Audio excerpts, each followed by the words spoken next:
Seja muito bem-vindo e muito bem-vinda a mais um vídeo aqui no Canto Rubro-Negro, começando 6 da manhã, trazendo dois cortes para vocês. O primeiro de Rodrigo Chagas, respondendo a minha pergunta na coletiva sobre como ele imagina o time dele. Um time com mais posse de bola, um time de mais transição, um time mais físico ou um time que vai querer jogar mais? Ele respondeu na coletiva e Paulo, nosso querido Paulo analista, também separou um vídeo de Kleber Xavier falando sobre as ideias dele no campo, como é que ele pensa futebol e, claro, a gente vai voltar naquele debate. Pô, o Vitória vai ter mais a bola, vai ser um time mais de transição, vai ser um time mais impositivo, vai ser um time que vai baixar um pouco mais os blocos. A gente precisa debater isso nessa pausa para que a gente entenda também o que esperar. Então já peço de antemão, ó, aperta no gostei, manda pra galera, compartilha e se inscreva. A gente tá muito perto de bater 96 mil.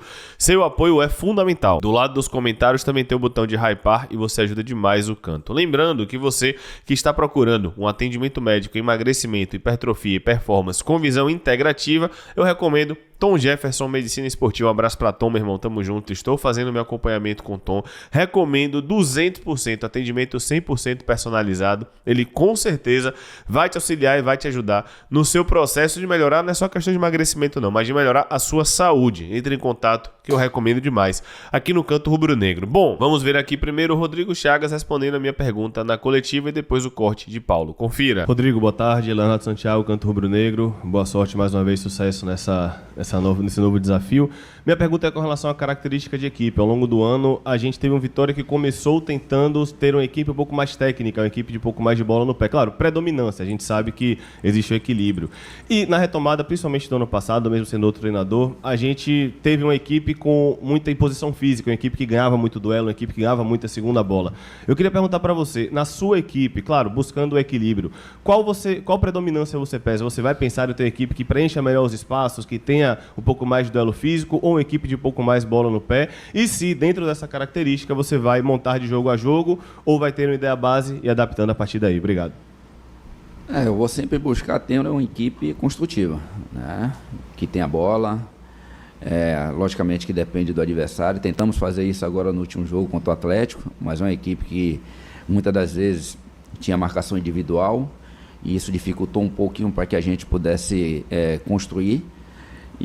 Mas a ideia é que a gente tenha sempre uma equipe organizada, construtiva, não deixando o adversário jogar, esteja sempre pé na bola, esteja sempre pressionando o adversário, mas para que isso aconteça a gente tem que colocar as nossas ideias, né? A forma de trabalho, né? Pé na bola o tempo todo, não deixar o adversário pensar e tentar jogar. Essa seria a minha ideia, mais ou menos, dentro do modelo.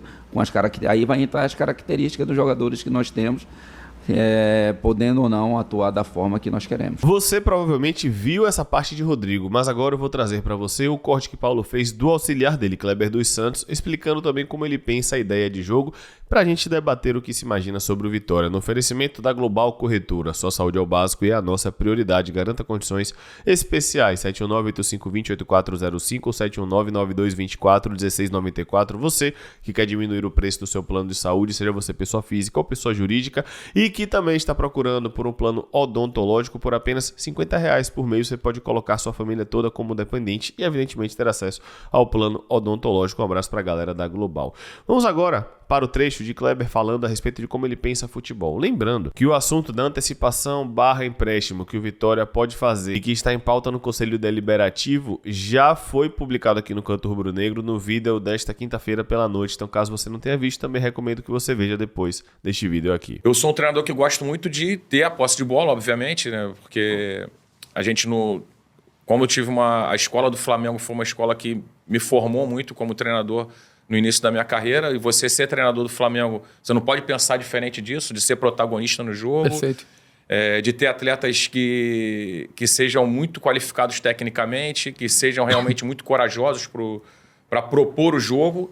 Então isso está enraizado dentro da minha ideia de jogo, né? Sobre essa questão. De ser muito agressivo, de ter coragem para jogar, de criar muitas oportunidades de gol, de colocar os jogadores realmente em condições de estar no 1 contra 1 ali, de realmente ser esse jogador protagonista, né? Então isso está muito inserido dentro da minha ideia.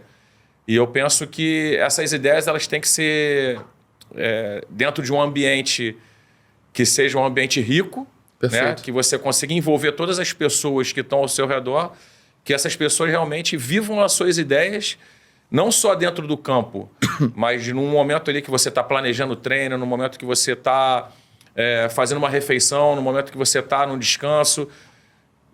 Eu acredito que a ideia do treinador ela precisa permear todo esse ambiente para que você consiga realmente ter êxito naquilo que você pensa, né? Eu vou imaginar da maneira como eu quero o jogo e vou passar as informações, obviamente, para a comissão técnica e, diante disso, a gente vai montar todo o cenário ali para que aconteça essa ideia no final, no produto final que é o jogo. Perfeito. Né? Então vamos trazer de trás para frente. A gente quer jogar dessa maneira.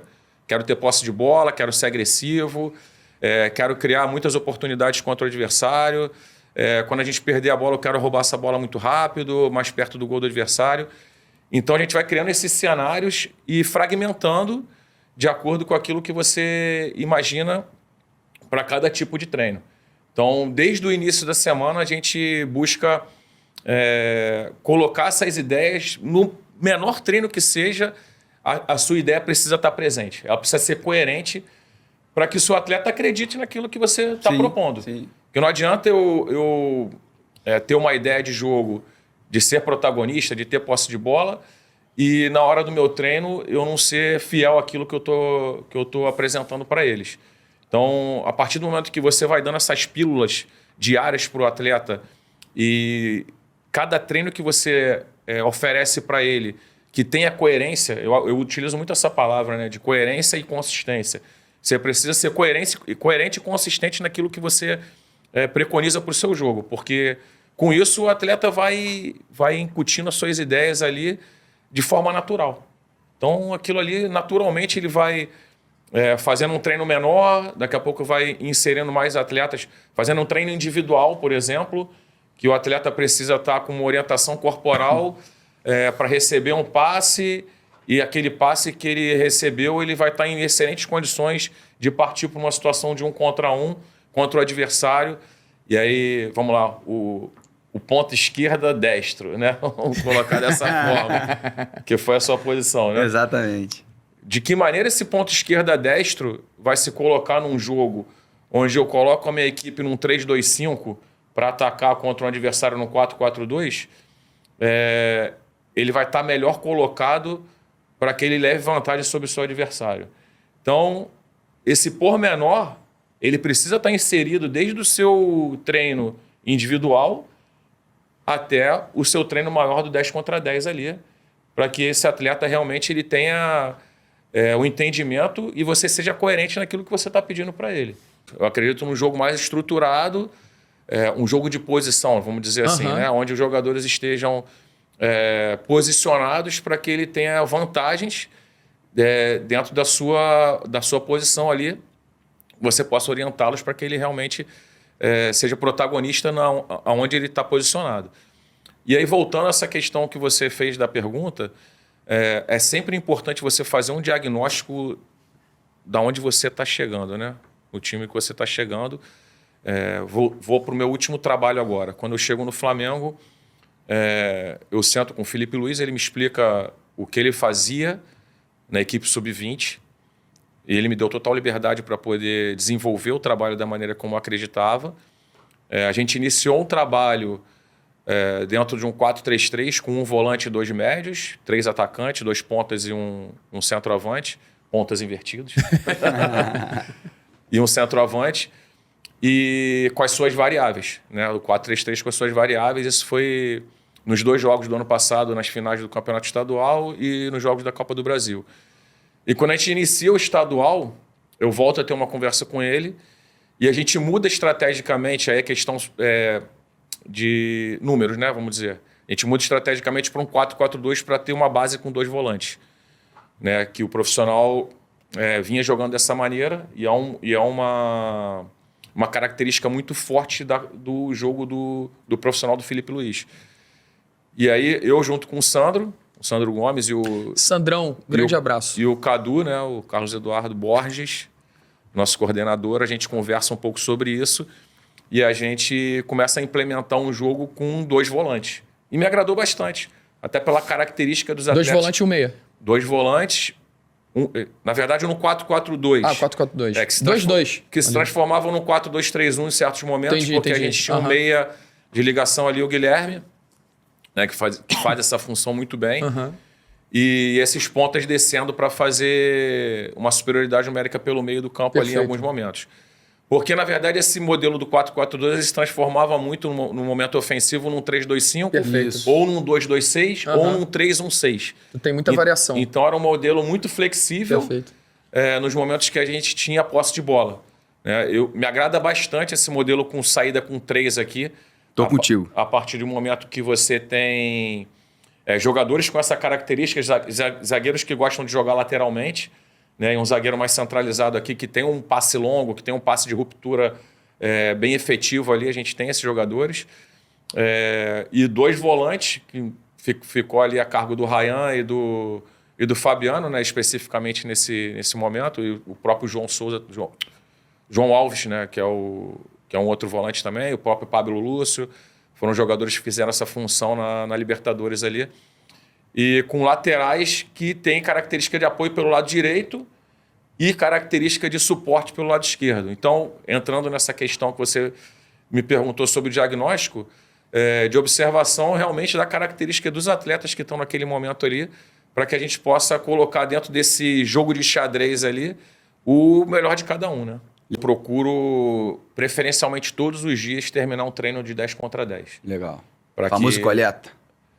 Não necessariamente um coletivo, um 10 contra 10 reduzido, um 10 contra 10 com algumas regras diferentes, para que o atleta possa transferir aquele treino menor dele já para uma situação real de jogo, né? Para um cenário real de jogo. Então você tem lá os treinos individuais, você sempre inicia na academia, fazendo pré-treino, sai da academia, tem o treino individual por posição. Então, todos os laterais vão fazer um treino específico. Todos os zagueiros vão fazer um treino específico. Todas as posições fazem especificamente. Num terceiro momento, você faz setorial. Então, você junta lá, quero fazer um confronto de zagueiros contra os atacantes. Então, faz um intersetorial ali. E depois você entra no treino maior, treino mais aberto. Então, tem uma progressão de treino. Todas as categorias fazem esse tipo de progressão de treino. Tem uma metodologia. Hoje você vê uma metodologia dentro do clube. E aí, assim, eu tenho a minha ideia, o Fred tem a ideia dele, o Leonel tem a ideia dele. Não necessariamente o treino de lateral do sub-15 tem que ser o mesmo do sub-17, tem que ser o mesmo do sub-20. Mas você tem que trabalhar aquele garoto individualmente. Depois setorialmente, depois coletivamente. Perfeito. Então você dá uma sequência e dá um norte para o treinador. Isso aí facilita bastante. Sim. Dentro da dinâmica de passe, a gente pode contextualizar também o modelo, né? A gente praticou bastante dinâmicas de passe, especialmente nos momentos de saída de bola, onde a gente posicionava, inserindo o goleiro dentro da dinâmica de passe. Né? O goleiro posicionado, zagueiro, lateral, volante, meia, atacante. Uma estrutura. Dentro de uma estrutura. De preferência dentro do campo onde eles vão estar posicionados, que aí você gera mais movimentos. Perfeito. Que eles vão estar habituados a fazer aqueles movimentos. Aí recepção, você posiciona o lateral lateralizado para receber o passe do zagueiro ou o passe do goleiro, para que ele consiga ajuste de corpo perfeito, ou para dar passe dentro, ou para dar passe fora, ou para dar um passe de canal. E dentro desses movimentos da dinâmica de passe, você desenvolve as suas ideias também.